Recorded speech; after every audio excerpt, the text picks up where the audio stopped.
السلام علیکم ورحمۃ اللہ وبرکاتہ نحمدہ ونصلی علی رسولہ الکریم اما بعد۔ امید کرتے ہیں آپ تمام سسٹرز خیر و عافیت سے ہوں گی اور ایمان کی بہترین حالت میں ہوں گی۔ اللہ رب العزت سے دعا ہے آپ کی طرف ہر بڑھنے والا شر خیر میں بدل دے، آمین آمین۔ پیاری سسٹرز، ہم لوگ سورہ آل عمران کی آیہ مبارکہ 177 تک ٹرانسلیشن اور تفسیر کا لیسن آیہ مبارکہ 172 تک پڑھ چکے تھے۔ آج نیکسٹ آپ کو ٹرانسلیشن کا لیسن نہیں دیا جائے گا، تفسیر کا لیسن آیہ مبارکہ 173 سے سٹارٹ کریں گے۔ رب اشرح لی صدری ویسر لی امری واحلل عقدۃ من لسانی یفقہوا قولی اللہم بارک لنا فی اوقاتنا اللہم فقہنا فی الدین اللہم انی اسألک الہدی والتقی والعفاف والغنی اللہم الہمنی رشدی وَأَعِذْنِي مِن شَرِّ نَفْسِي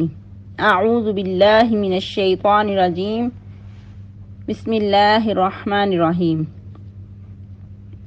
آیہ مبارکہ 173۔ الَّذِينَ قَالَ لَهُمُ النَّاسُ إِنَّ النَّاسَ قَدْ جَمَعُوا لَكُمْ فَاخْشَوْهُمْ فَزَادَهُمْ إِيمَانًا وَقَالُوا حَسْبُنَا اللَّهُ وَنِعْمَ الْوَكِيلُ۔ جیسا کہ ہمارا لیسن غزوہ احد سے ریلیٹ چل رہا تھا اور آیہ مبارکہ 172 میں ہم نے صحابہ کرام کے کمال، ایمان اور جذبے کے بارے میں پڑھا کہ اتنے زخموں سے چور ہونے کے باوجود نبی صلی اللہ علیہ وسلم کی پکار پہ فوراً لبیک انہوں نے کہا اور آپ وسلم کے ساتھ جا کر جو آپ وسلم کی اہم مہم تھی تو اس کا جائزہ لیا کہ کہیں دشمن دوبارہ سے حملہ آور تو نہیں۔ تو یہ واقعہ ہے تو چھوٹا سا ہے لیکن اتنا ایمان افروز واقعہ ہے۔ آپ لوگوں کی تو کیفیت میں نہیں جان سکتی، البتہ جو میری کیفیت تھی کہ ان کو سوچ سوچ کر کے کہ صحابہ کرام نے کیسے اس چیز کو برداشت کیا اور کیسے نبی اسلام کا ساتھ دیا کہ اتنے زخموں سے چور ہونے کے باوجود ایک لفظ بھی نہیں کہا کہ ہم تھک گئے ہیں یا ہم سے نہیں اب ہو رہا، فوراً آپ وسلم کے ساتھ ہو لیے۔ کیا ہمارے ایسے ایمانی جذبے ہیں؟ اگر ہم اس وقت موجود ہوتے تو ہماری پتہ نہیں کیا حالت ہوتی۔ ہم لوگ تو اتنے کمزور ہیں کہ ایک روزہ رکھ کے ہی ہم لوگ نڈال ہو کے بیٹھ جاتے ہیں کہ نیکسٹ تو ہم سے کوئی کام نہیں ہوتا، یا اگر ہم نے کوئی کلاس ہی لی ہے تو ہم چھوڑ چھاڑ کے بیٹھ جاتے ہیں اور گھر والوں پہ ایک روب جماتے ہیں کہ بھئی ہم تو کلاس لے کر آئے ہیں، ہم تو بہت ہی تھک گئے ہیں، نیکسٹ ہم سے کوئی کام نہیں ہوتا۔ لیکن جو مومن ہوتا ہے، مرد مومن، تو اس کے شان کے لائق نہیں کہ وہ اتنی کمزوری دکھائے۔ بندہ مومن کے جذبے ہمیشہ بلند ہوتے ہیں اور ہونے بھی چاہیے۔ جیسا کہ ہم نے حال ہی میں پڑھا کہ غزوہ احد میں خواتین نے بھی شرکت کی تھی، اور جیسا کہ خواتین عموماً خود کو یہی تصور کرتی ہیں کہ ہم لوگ کمزور ہیں، ہم بڑے بڑے کام نہیں کر سکتی، لیکن وہ بھی خواتین تھیں تو انہوں نے کیسے اپنے جذبے دکھائے اور میدان احد میں کیسے انہوں نے نبی اسلام کا دفاع کیا، یعنی کہ دشمن کے سامنے کھڑے ہو کر ان کا مقابلہ کیا اور آپ اسلام کا مکمل بچاؤ کیا۔ ہم لوگ جب کمزوری دکھاتے ہیں تو جو ہمارا دشمن ہے، چھپا ہوا دشمن ہے، اس کو مزید موقع ملتا ہے، وہ ہمیں مزید کمزور کرتا ہے۔ یہ آیہ مبارکہ ہمیشہ ہی مجھے بہت ہی اچھی لگتی ہے کہ الذین استجابوا للہ والرسول من بعد ما اصابہم القرح للذین احسنوا منہم واتقوا اجر عظیم۔ کیسے ہی لوگوں کے لیے اللہ رب العزت نے کیسے خوشخبریاں سنائیں کہ جو لوگ جنہوں نے احسان کی روش پہ کام کیا اور تقوی اختیار کیے، ان کے لیے بہت ہی بڑا اجر ہے، سبحان اللہ۔ اور ہمارا دشمن کیسے چھپ کر وار کرتا ہے اور کیسے ہمیں کمزور کرنا چاہتا ہے، آئیے مزید آیہ مبارکہ 173 میں پڑھتے ہیں۔ اس آیہ مبارکہ میں دو رائے پائی جاتی ہیں۔ ایک رائے تو کچھ کا کہنا ہے کہ یہ غزوہ بدر سے ہی ریلیٹ ہے اور کچھ کا کہنا ہے کہ یہ غزوہ احد سے ریلیٹ ہے۔ جیسا کہ آپ لوگوں کو اگر یاد ہو یا پھر آپ لوگوں نے عموماً سنا ہوگا کہ غزوہ بدر صغریٰ یا پھر غزوہ بدر کبریٰ، جو واقعہ ہم نے حال ہی میں پڑھا وہ غزوہ بدر کبریٰ تھا، اور کچھ مفسرین کی جو رائے ہے وہ یہ ہے کہ یہ واقعہ غزوہ بدر صغریٰ سے ریلیٹ ہے۔ جیسا کہ غزوہ بدر میں بہت زیادہ نقصان ہوا کفار کے 70 سرغنے مارے گئے اور 70 ہی قید کیے گئے، اور بھی بہت سارا ان کا نقصان ہوا، باوجود کہ وہ بہت اسلحے سے لیس تھے اور ان کی جو ویسے بھی جو ان کی انفرادی قوت وہ بھی بہت بڑی تھی، بہت بڑا لاؤ لشکر تھا، اس کے باوجود وہ بہت بری طرح ان کو شکست اٹھانا پڑی۔ تو اس وقت کفار نے چیلنج کیا تھا کہ ہم سکون سے نہیں بیٹھیں گے جب تک ہم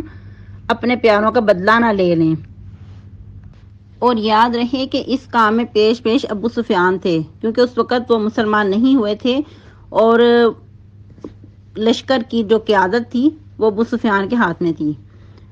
تو وقت کے مطابق جو وقت انہوں نے چیلنج کے لیے کہا تھا، تو اس وقت انہوں نے کیا کیا، کچھ لوگوں کو مدینہ بھیج کر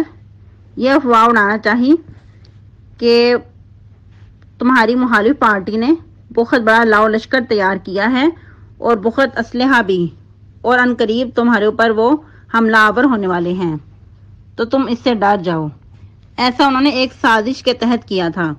کہ مسلمانوں کو کمزور کرنا چاہا، ان کے اوپر اپنی داغ بٹھانا مقصد تھا، لیکن مسلمانوں کے مزید جذبے بڑھے اور انہوں نے یہ بات سن کر حسبنا اللہ و نعم الوکیل کہا۔ یہ بات سن کر وہ ڈرے نہیں بلکہ ان کے ایمان مضبوط ہوئے، ان کے مزید ایمان بڑھے اور انہوں نے فوراً اللہ پہ بھروسہ رکھتے ہوئے یہ جملہ ادا کیا، یہ کلمات ادا کیے، حسبنا اللہ و نعم الوکیل۔ بہت ہی زیادہ خوبصورت یہ کلمات ہیں۔ یہ بات سن کر فوراً نبی صلی اللہ علیہ وسلم اپنے صحابہ کرام کو ساتھ لے کر 1500 صحابہ کرام کو لے کر میدان بدر کی طرف روانہ ہو گئے۔ لیکن جب ابو سفیان نے یہ دیکھا کہ یہ تو حملہ کے لیے فوراً تیار ہو گئے ہیں، تو ابو سفیان اس وقت ہمت ہار بیٹھا اور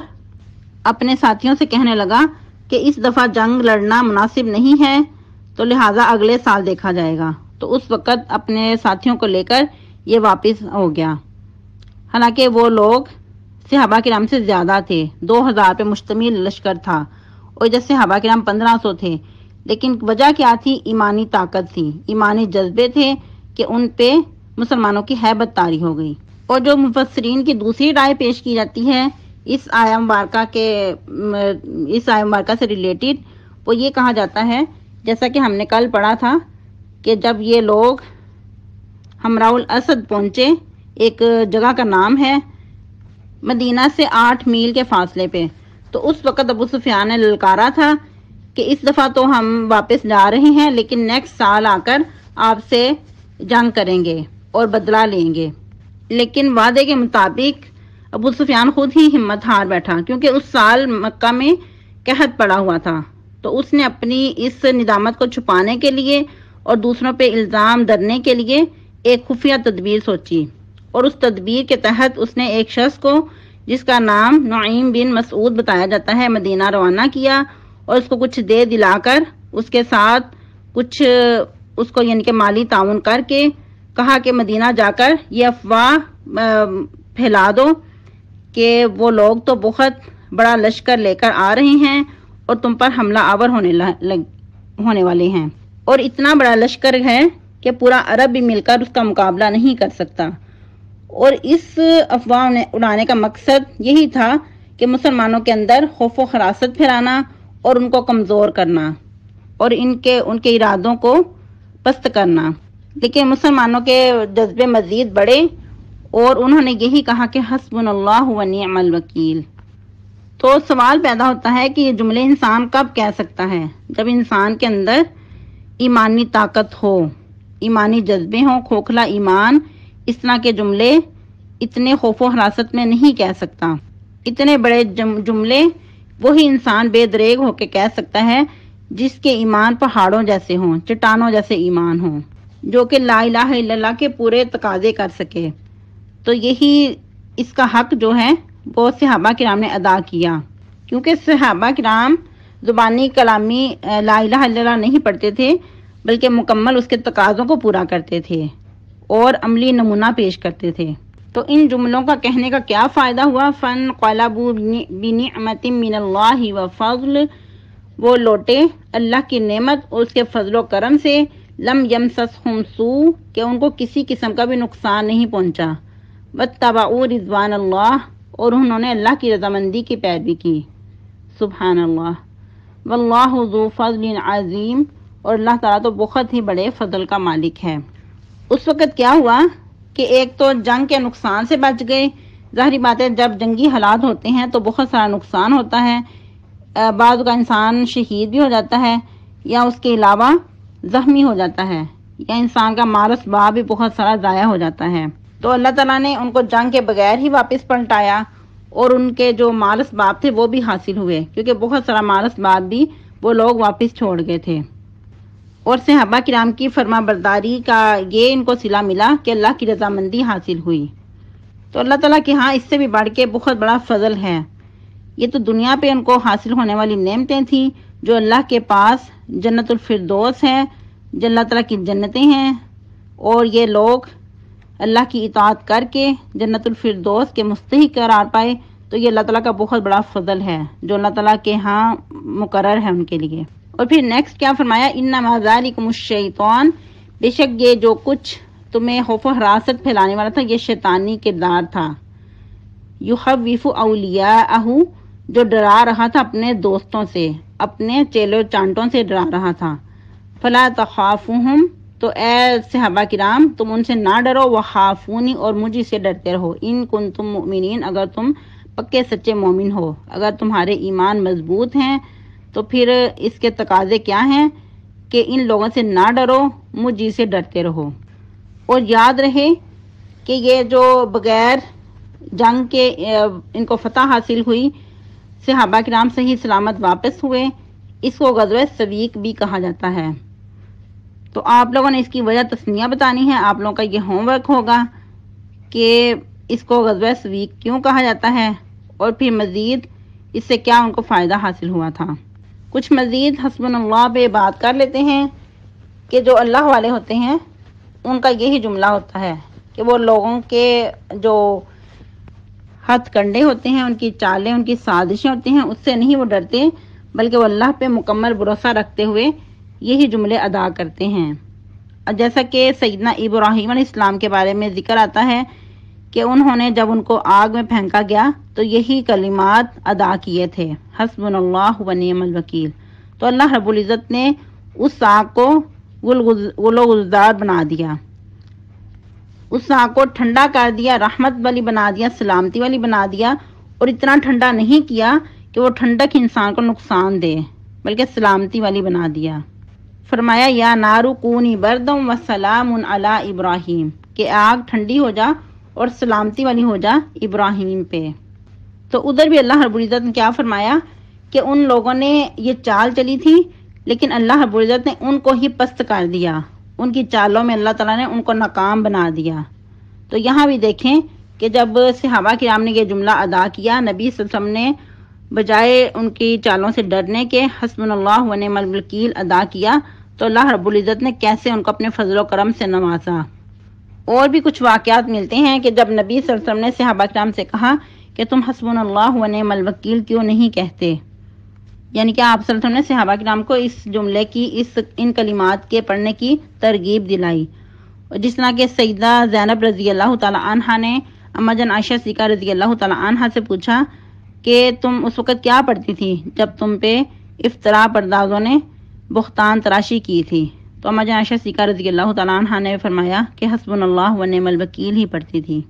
تو دیکھیں اس وقت بھی کس طرح اللہ رب العزت نے اما جان عائشہ صدیقہ رضی اللہ تعالی عنہا کو بری الذمہ کر دیا اور ان کی شان پہ قرآن نازل فرما دیا، سبحان اللہ۔ تو بندہ مومن کو چاہیے کہ جب بھی کسی سے ڈر خوف محسوس کرے تو اس وقت بجائے اس کے کسی کی سازش کے پریشان ہونے کے، دل چھوڑ کر بیٹھنے کی بجائے ان کلمات کو ادا کرے، مکمل اللہ پہ بھروسہ رکھے اور ان کلمات کو ادا کرے، کیونکہ مختلف روایات سے پتہ چلتا ہے کہ جو بھی ان کلمات کو ادا کرے گا خوف کے وقت، پریشانی کے وقت، تو اللہ رب العزت ضرور اس کو اس پریشانی سے نجات دلائیں گے۔ آج کے لیے اتنا ہی کافی ہے۔